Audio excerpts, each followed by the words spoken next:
అసలు జగన్మోహన్ రెడ్డి అసెంబ్లీ సమావేశాలకి ఎందుకు వెళ్ళట్లేదు అంటే అసెంబ్లీలోని చర్చలు బట్టి మాట్లాడలేడు భయపడుతున్నారని ప్రజలు అక్కడ సమాధానం చెప్పలేకే భయపడే వెళ్ళట్లేదు అసెంబ్లీ సమావేశాలకి.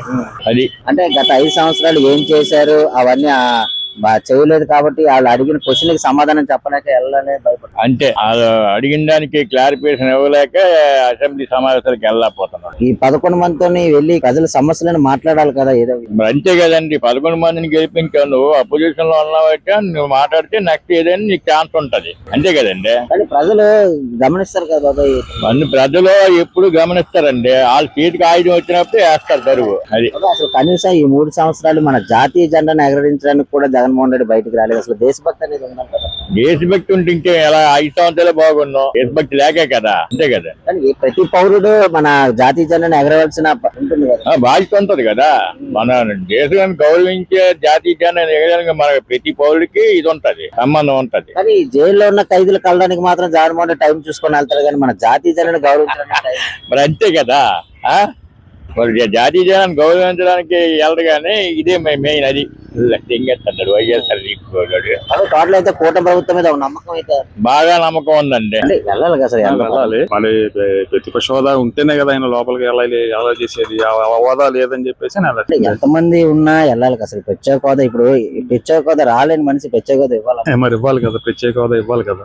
అంటే ప్రజలు గెలిపించారు, ఆ 11 మందితో వెళ్ళి ప్రజల సమస్య కోసం మాట్లాడాలి అని ప్రజలు కూడా చాలా మంది అసెంబ్లీ కన్నా బయట మాట్లాడుతున్నారు కదా ఆయన.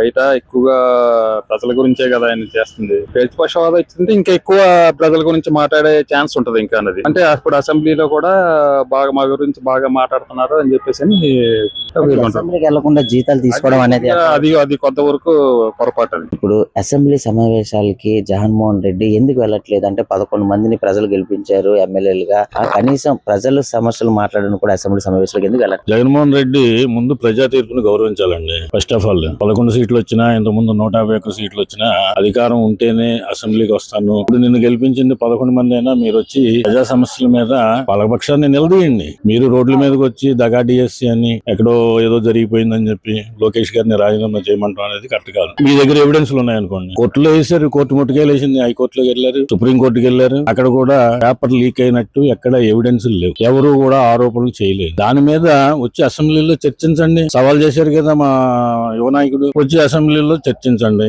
దాని మీద ఉన్న మీ ఎవిడెన్స్ ఏమన్నా కానీ అవన్నీ సబ్మిట్ చేయండి, అప్పుడు ప్రజలు హర్షిస్తారు. ఎలాగా ఉంటదంటే ఆయన పద్ధతి. ఇవాళ కొంతమంది నిన్న అంబటి రాంబాబు మాట్లాడుతున్నాడు, ఒక్కో 21 కిలోమీటర్ల దానికి అన్ని 100 కోట్లు ఎందుకు ఖర్చు అవుతాయని. మరి మీరు తుమ్మ చెట్లు మొలిపించారు, అవన్నీ తీయాలి. 5 సంవత్సరాల క్రితం ఉన్న రేట్లు 6 సంవత్సరాల క్రితం 2017లో అది టెండర్ అయింది. అంటే ఇప్పుడు ఈయన దగ్గర 9 సంవత్సరాలు. 9 సంవత్సరాలకి ఆ రోజునున్న రూపాయితో చేస్తా అన్నవాడు ఇవాళ కూడా రూపాయికే చేస్తాడా? 9 సంవత్సరాల తర్వాత ఎస్కలేషన్ క్లాజ్ ఉంటుంది. నువ్వు సీఎం చేసావు, అలాగే దాన్ని బట్టి మీరు మాట్లాడాలా. ప్రతిదానికి ఓవర్ అంటే ఎక్కువ ఖర్చు పెట్టేస్తున్నారని ఖర్చు పెడతారు. ఒక సోఫిస్టికేటెడ్ అంటే ఇండియాలో ఒక గ్రీన్ సిటీ నిర్మాణం అంటే అది చాలా ఖర్చుతో కూడుకున్నది. దానికి తగ్గట్టుగానే అక్కడ అన్ని ఫెసిలిటీస్ కూడా గవర్నమెంట్ ప్రొవైడ్ చేస్తుంది. అవన్నీ అబ్జర్వ్ చేసుకుని మాట్లాడాలా. అసెంబ్లీ సమావేశాలకి జగన్మోహన్ రెడ్డి ఎందుకు వెళ్ళాలి?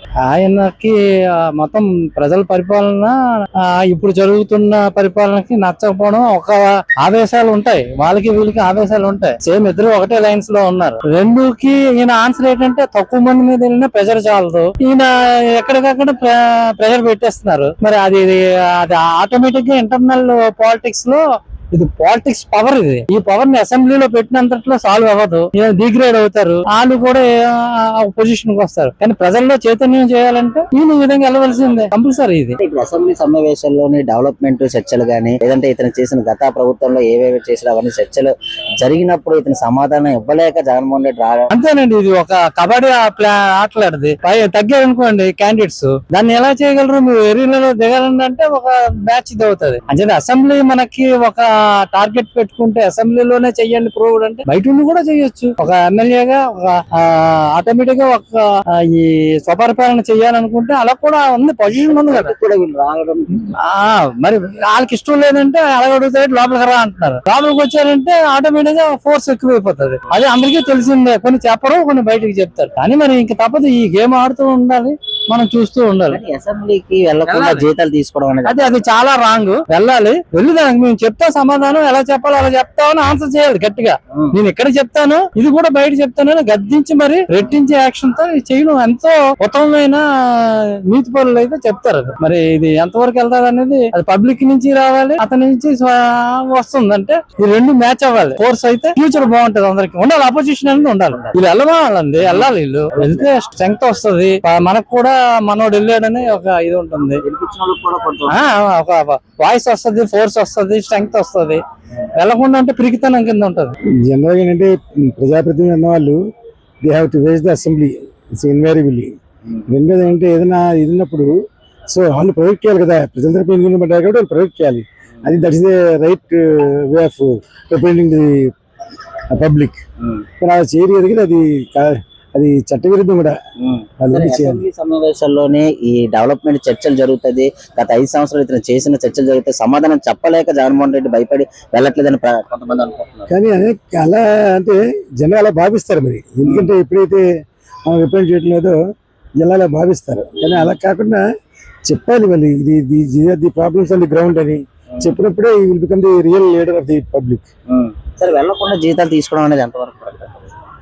అంటే అది జీతం తీసుకోవడం లేకుండా అనేది కరెక్ట్ కాదు. కానీ ఒకటి ఇది జీతం కదా, జీతం కదా ఆనరోరియం అంతే. మరి ఇచ్చి గౌరవ వేతనం, అది ఇట్స్ నాట్ శాలరీ, ఆనరోరియం. అది కూడా ఏంటంటే ఎప్పుడైతే పూర్వం ఏంటంటే ఇప్పుడు వీళ్ళు పెంచుకున్నారు, కానీ అంతకుముందు ఆనరోరియం చాలా తక్కువ ఉండేది. మా చిన్నదైతే 200 రూపాయలు ఆనరోరియం ఇచ్చేవాళ్ళు, ఇప్పుడు వాళ్ళకి 1,00,000 పెంచేశారు.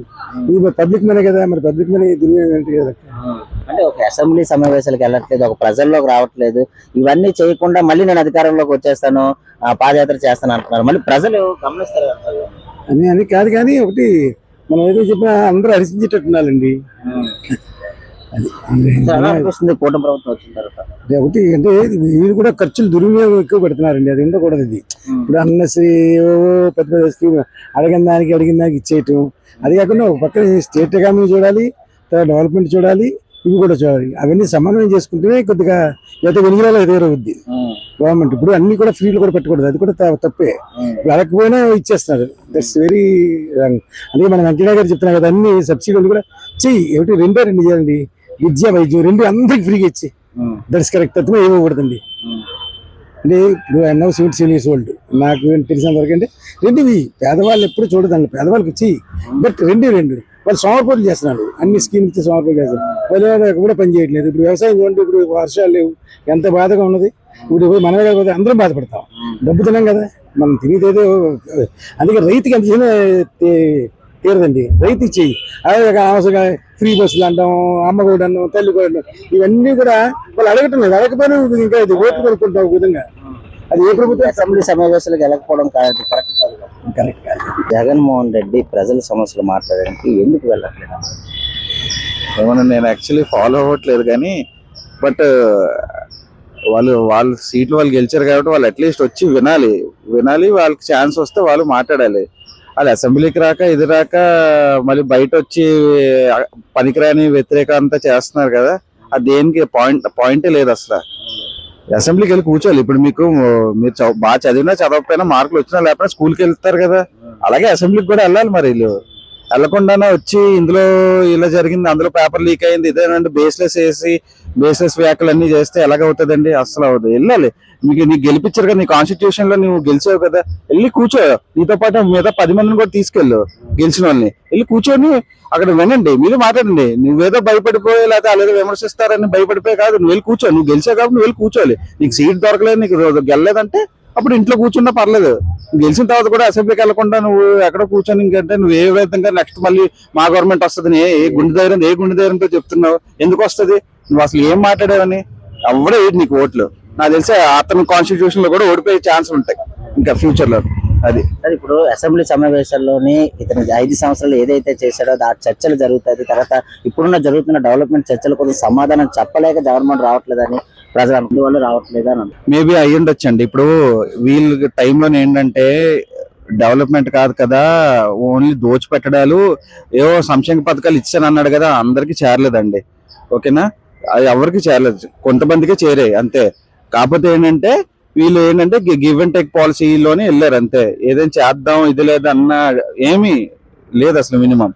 సో మేబీ దాని వల్ల అయినా ఈయన కడుపు మండొచ్చు, లేదా ఇవన్నీ చూసి ఇంక ఏదో సంథింగ్ ఉండొచ్చు, ఆ విధంగా పోవచ్చు అంతే. సరే, ఇప్పుడు వెళ్లకుండా జీతాలు తీసుకోవడం అనేది ఎంతవరకు? ఏమంటే అతను మరి రూపాయి జీతం అని చెప్పి లాస్ట్ టైం తన పాలనలో నేను ఓన్లీ రూపాయి తీసుకొని పాలన చేస్తాను ఏదన్నా, మరి ఇప్పుడు ఎంత వస్తుంది ఏంటో మనకు తెలియదు. మరి ఆ ఉద్దేశం మీద జనరల్గా మరి ఆఫీస్ కి జీతం ఇస్తున్నారంటే ఆఫీస్కి వెళ్తాం, మరి జీతం తీసుకోపోయినా ఆఫీస్కి వెళ్ళవసరం లేదు. మరి ఇప్పుడు తీసుకుంటానంటే మరి అసెంబ్లీకి వెళ్ళాలి. మరి ఆయన అది దేశభక్తి అనేది ప్రతి భారతీయుడు దాంట్లోనే ఉంటుంది. కానీ గత 3 సంవత్సరాల నుంచి జగన్మోహన్ రెడ్డి జాతీయ జెండా ఎగరడానికి కూడా బయటకు రాలేదు. కానీ ఆ దేశభక్తి అసలు జగన్మోహన్ రెడ్డికి లేదని చాలా మంది దేశభక్తి కాదు కానివ్వండి, ఆయనకి మరి ఆయన తీరేటో అర్థం కాదండి. అదొక డిఫరెంట్ తీరులో ఉంటాడు, ఆ కంచుకోటలోనే ఉంటాడు, బయటికి రాడు. ఏమనంటే అన్ని అక్కడికి. ఇప్పుడు అంత కంచుకోట వేసుకునే అవసరం ఏంటంటే ఆయన తెలుసు కదా ఆయన చేసిన తప్పు అని, ప్రజల వల్ల ఆయనకు భయం ఉందని చెప్పి కాబట్టి ఆ కంచుకోట వేసుకున్నాడు అతను. అందుకే అందరి నుంచి బయట రావట్లేదు. ఆమెకి దేశభక్తి అంటారా, దానికి అదంతా సంబంధం లేదు. పవర్ లోకి వచ్చామా, తిన్నామా, వెళ్ళిపోయామా అంతే. జగన్మోహన్ రెడ్డి అసెంబ్లీ సమావేశాలకి అసలు ఎందుకు వెళ్ళట్లేదు? ఇప్పుడు మనం ఎలక్షన్ లో గెలిచినా ధైర్యం ఉండాలి, ఓడిపోయిన ధైర్యం ఉండాలి. ఎదుటి మనిషి అడిగే ప్రశ్నకి సమాధానం చెప్పగల ధైర్యం ఉండాలి. ఓడిపోతే ప్రతిసారి అందరూ గెలవరు కదా. ఎప్పుడు అందరూ గెలవరు, అన్నిసార్లు అందరూ గెలవరు కదా. ఒకసారి ఓడిపోతాను గెలవరు. ఎప్పుడైనా ధైర్యం అనేది ఉండాలి మనిషికి. ఇప్పుడు ఎవరో చెప్పింది పక్కన నలుగురు చెప్పేసి నేను ఎలా పోవడం అనేది ఉండకూడదండి. అక్కడ అసెంబ్లీ సమావేశంలో చర్చలతో జరిగేటప్పుడు మాట్లాడడానికి భయం అలా ఏం ప్రశ్నలు అడుగుతారో అని ఇక్కడ కూర్చునే మనం ఆలోచించడం కదండి. అక్కడికి వెళ్ళి వాళ్ళు ఏంటి అడుగుతారు, మనం ఏమి సమాధానం చెప్పాలి. ఈ రోజు కాబట్టి రేపైనా చెప్పొచ్చు దానికి సమాధానం. అక్కడ అసెంబ్లీలో అడిగినప్పుడు దానికి ప్రశ్నే వేస్తారు, సమాధానం రేపైనా చెప్పొచ్చు, మనం దాని ఆలోచన చెప్పొచ్చు. మాక్సిమం ఏంటంటే దేనికైనా ధైర్యంగా ఉండాలి. ఇప్పుడైనా సరే ఆయన చూడండి బయటికి రావట్లేదు, దేనికి రావట్లేదు అర్థం కావట్లేదు. అసలు వెళ్లకుండా జీతాలు తీసుకోవడం అనేది ఎంతవరకు కరెక్ట్? అది అసలు సమంజసం కాదు. అది ఇప్పుడు మేము వర్క్ చేస్తామండి, మేము వర్క్ చేసిన తర్వాత మాకు వెళ్తేనే డబ్బులు ఇస్తారు ఆయన, ఎవరైనా సరే. మరి వర్క్ వెళ్ళకుండా డబ్బులు ఎవరు ఇస్తారని మాకు ఎవరు కదా, మేము అడగకూడదు.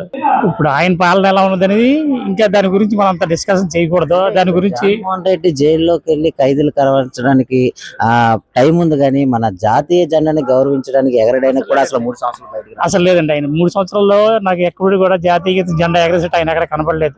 అసలు ఇప్పుడు జైల్లో ఖైదీలు కూడా ఎగరేస్తారండి జెండా. మరి ఖైదీలు మనుషులే కదండి, వాళ్ళు ఏ పార్టీ ఓటేస్తారో ఎవరికి తెలియదు. మరి వాళ్ళ జెండా ఎగరేస్తున్నారంటే, రోడ్డు మీద కూలి ఓడి జెండా ఎగరేస్తారంటే, రిక్షా ఓడి జెండా ఎగరేస్తున్నారంటే, ప్రతి కార్మికుడు జెండా ఎగరేస్తారండి, వందనం చేస్తారు, సెల్యూట్ చేస్తారండి, బ్యాడ్జీలు పెట్టుకుంటారు. ఇవన్నీ ప్రజలు గమనిస్తారు కదా. తప్పకుండా గమనిస్తారు. నువ్వు మంచి చేస్తావు చెడు చేస్తావు తర్వాత పక్కన పెట్టండి. నువ్వు నలుగురిలోకి వచ్చి సమాధానం చెప్పు. నేను 5 సంవత్సరాల పదవిలో ఉన్నాను, నేనేమి చేయలేకపోయాను, పక్కన వాళ్ళు మాట్లాడిన వాళ్ళ మాట్లాడిన వీళ్ళు మాట్లాడిన జరిగింది. అది అయిపోయింది. నిన్నటి గతం మనకు అనవసరం, రేపు జరిగేది కావాలి నాకు.